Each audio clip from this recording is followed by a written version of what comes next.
안녕하세요. 공인중개사 허준혁입니다. 자, 오늘은 이 기준금리 인상과 부동산 가격의 상관관계에 대한 이야기를 한번 해볼 건데요.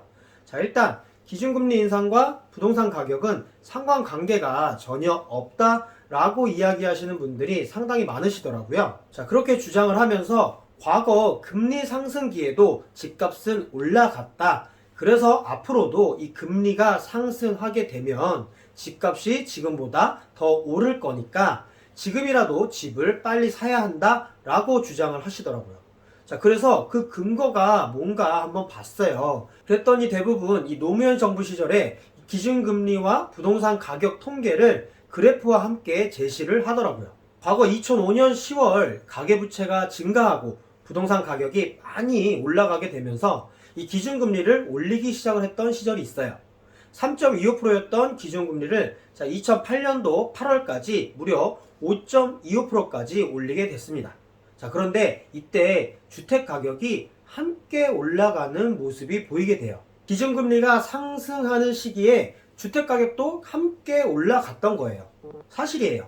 자, 그래서 이 통계 자료를 가지고 금리 인상기에는 오히려 집값이 올라갔다라고 하면서 그래서 기준금리 상승과 부동산 가격은 서로 관계가 없다라고 해석을 하는 거예요. 자, 그런데 이 해석에는 상당한 오류가 있다고 생각을 해요. 일단은 상식적으로 접근을 했을 때 금리가 낮아진 상태에서 내가 집을 샀고 또 그 집값이 오르고 있는 중이라면 오늘 금리가 올라갔다고 해서 바로 내일 내가 부동산에 가서 집을 팔지는 않거든요. 하물며 금리가 한 2번에서 3번 정도 연속으로 올라도 지난 시기에 비하면 여전히 금리가 낮은 편이라고 생각을 하기 때문에 위기의식을 바로 느끼지는 못합니다. 그리고 그때도 지금처럼 아마 금리가 오르는 것은 경기가 좋아서 물가가 올라가서 그러는 거니까 집값은 지금보다 더 오를 겁니다 라고 홍보하는 사람들도 분명히 있었을 거예요. 그러니까 금리 인상기 초반에는 집을 굳이 싸게 팔려는 사람은 없고 더 늦기 전에 얼른 집을 사야 되겠다 하는 사람들은 여전히 매수를 했던 거죠. 또 누군가는 버티기도 하겠죠.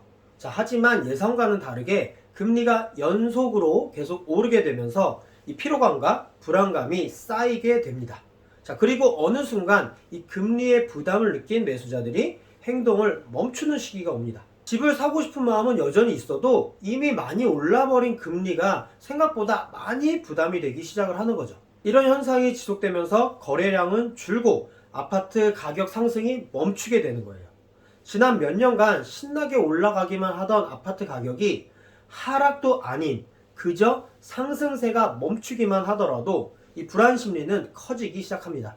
왜? 가격이 계속 상승할 것을 기대하고 비싼 이자를 감수하면서 무리해서 집을 산 사람들이 분명히 있거든요. 그리고 실제로 노무현 정부 시절 금리 상승기 정점으로 가기도 전에 주택가격 상승률은 줄어들기 시작을 했고요.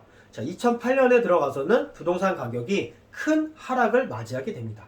결론은 금리 인상이 부동산 가격과 상관이 없는 것이 아니고 시장 참여자들의 심리적 변화가 생기는데 시간이 걸리다 보니 그 상관관계에 시차가 발생하게 되는 거죠. 금리 인상기 이후에 2008년 주택가격이 큰 폭으로 하락했다는 점을 빼먹고 이야기를 하면 안 되는 거예요. 자, 그런데 어떤 분은 또 이렇게 말씀을 하십니다. 2008년 부동산 가격이 하락한 것은 글로벌 금융위기 때문이지 앞에 있었던 금리 상승기 때문이 아니다 라고 이야기를 하는 거예요. 그런데 이것도 이해가 안 되는 부분이 있죠. 2008년 글로벌 금융위기가 왜 발생했는지를 보면 알 수 있습니다. 미국 부동산 집값 폭락 사태 때문에 생긴 거예요. 서브프라임 모기지론, 리먼브러스 사태 다들 들어보셨죠? 2004년 미국 기준금리가 1%였는데요. 2006년까지 총 17차례를 기준금리를 올립니다. 기준금리를 무려 5.25%까지 올렸어요. 자, 그런데 이 기간 동안 이 미국 집값을 나타내는 지수가 하나 있는데요. 바로 S&P 케이스실러 전국 주택가격 지수라는 게 있어요. 이 지수가 이 기간 동안 단 한 번도 꺾이지 않고 22.6%를 상승했다고 합니다. 마찬가지로 금리 인상기에 주택가격 지수가 올라갔던 거죠. 자, 그런데 앞 기간에 있었던 이 금리 인상의 영향이 2006년 8월부터 집값에 반영되기 시작을 한 거예요. 결국 2009년 3월까지 집값이 20% 폭락하게 됩니다. 금리가 올라가면서 집값 상승세가 멈추게 되고 대출 연체율이 늘어나게 되고 또 압류되는 집들이 많아지면서 바로 서브프라임 모기지 사태가 터진 거죠. 그리고 그러한 사태를 시작으로 글로벌 금융위기가 오게 된 거예요. 기준금리 인상과 부동산 가격 그리고 2008년 글로벌 금융위기가 결코 따로 떨어뜨려 놓고 해석할 수 있는 것이 아니라고 생각합니다. 주식시장과는 다르게 거래가 적고 황금성이 적은 이 부동산의 경우 매수 심리 변화 시간이 오래 걸리기 때문에 금리 인상 정책의 효과가 시차를 두고 뒤늦게 영향을 주었던 것이지 이 둘의 관계가 없었던 것이 아닌 거예요. 오늘 영상은 여기까지고요. 저는 또 다음 영상에서 좋은 내용으로 찾아뵙도록 하겠습니다. 감사합니다.